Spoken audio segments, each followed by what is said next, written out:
কাকু, আমাদের গ্রামের লোকজন বলে চন্দ্রকান্তের শাপে এ গ্রাম অন্ধকার হয়ে যায়। যেখানে ভয় আছে সেখানেই বিশ্বাসের অভাব।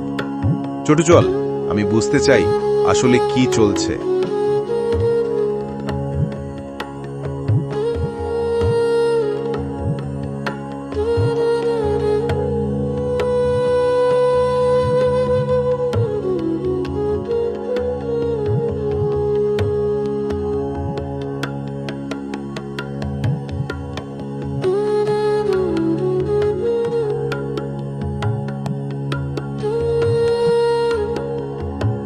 ওই তো জমিদার বাবু আসছেন।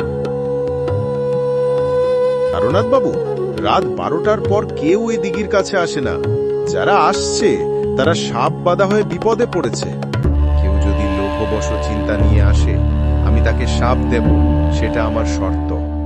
তুমি সাপ দেয়ার আগে তুমি কি তার মন দেখো নাকি শুধু ছায়া দেখো? মন কিন্তু ছায়া, আর ছায়া মনেই হয়। তুমি শিক্ষা দিতে এসেছিলে, কিন্তু মানুষ তোমার শিক্ষা বোঝেনি। তোমরা একটু সরে মাটিতে বসো, আমি ধ্যানে বসবো। কেউ কোনো কথা বলবে না। জয় মা কালী, ওকে শান্তি দে, শান্তি দে মা।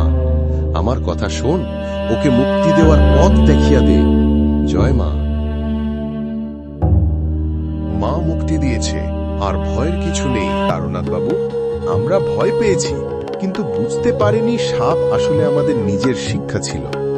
সাপ কিন্তু বাইরে থেকে আসে না, সাপ হলো নিজের ওপর কাজের ফল। যারা বুঝবে তাদের সাপ থাকবে না।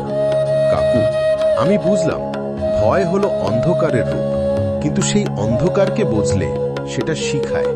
বুঝলি তো ছোটু, তান্ত্রিক শক্তি মানে নিজের মনের শক্তি। ভয়, সাপ, মায়া এই সব থাকে মনের ভিতরে। যদি নিজের ভুল, লোভ আর কামনাকে বোঝা যায়, সাপের ছায়া কিছু নয়।